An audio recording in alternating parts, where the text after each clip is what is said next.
सुप्रभात बच्चों, आज हम पत्र लेखन का अध्ययन करेंगे।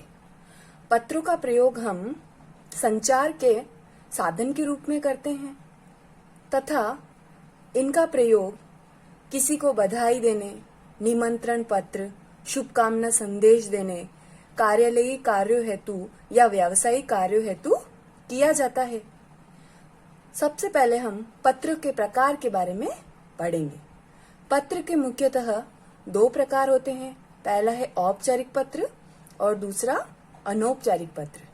औपचारिक पत्र जो कि कार्यालयीय या व्यावसायिक होते हैं, क्योंकि ये सरकारी कार्यालयों, विद्यालय के प्रधानाचार्यों, संपादकों, व्यापारिक संस्थानों एवं दुकानदारों आदि को लिखे जाते हैं, तो इसीलिए इन्हें औपचारिक पत्र कहते हैं।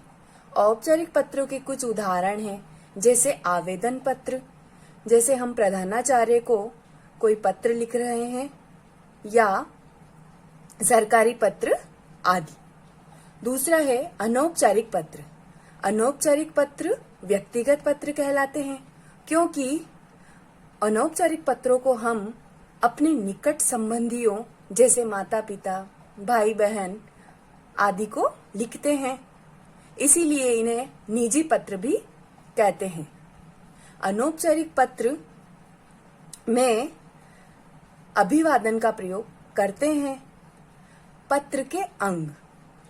पत्रों को लिखते समय किन किन मुख्य बिंदुओं का ध्यान रखना चाहिए, वो हम पत्र के अंग में पढ़ेंगे।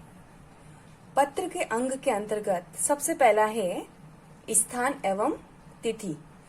जब भी हम कोई भी पत्र लिखते हैं, चाहे वो औपचारिक हो या अनौपचारिक, तो उसमें स्थान का अर्थ होता है किस जगह से हम पत्र लिख रहे हैं या भेज रहे हैं, और दूसरा तिथि या दिनांक।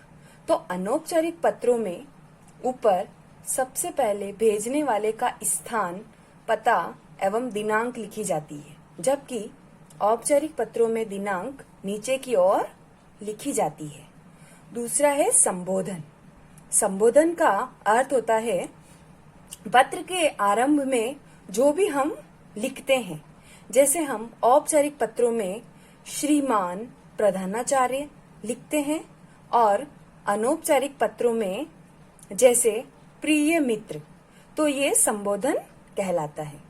तीसरा है अभिवादन। अभिवादन का प्रयोग हम औपचारिक पत्रों में नहीं करते, केवल अनौपचारिक पत्रों में ही संबोधन के पश्चात लिखा जाता है, जैसे पूज्य पिताजी प्रणाम, प्रिय मित्र सप्रेम नमस्कार आदि। चौथा है पत्र का जो अंग है वह है विषय वस्तु।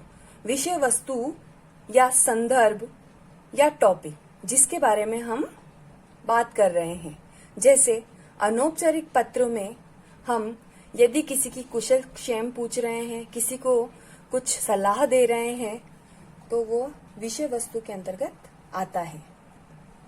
विषय वस्तु के अंतर्गत हमें कुछ बातों का ध्यान रखना चाहिए, जैसे जो विषय वस्तु है वह संक्षिप्त या छोटी होनी चाहिए, स्पष्ट व प्रभावशाली होनी चाहिए। पांचवा जो पत्र का अंग है वह है समाप्ति, या पत्र को समाप्त किस प्रकार से करना चाहिए।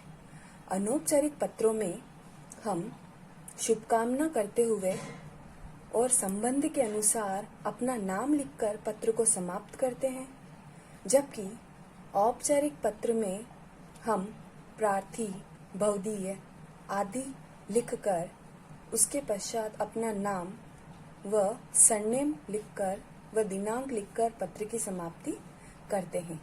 एक चीज का विशेष ध्यान रखना चाहिए कि औपचारिक पत्र में हम अपने नाम के साथ सरनेम लिखते हैं, जबकि अनौपचारिक पत्रों में केवल हम अपना नाम ही लिखते हैं।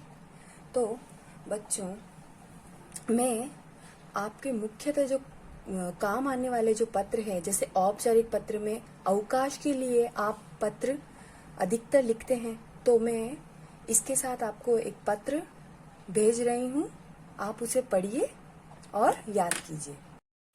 सुप्रभात बच्चों। कल हमने सर्वनाम की परिभाषा और सर्वनाम का प्रथम भेद पुरुषवाचक सर्वनाम का अध्ययन किया था। आज हम सर्वनाम के अन्य भेदों का अध्ययन करेंगे।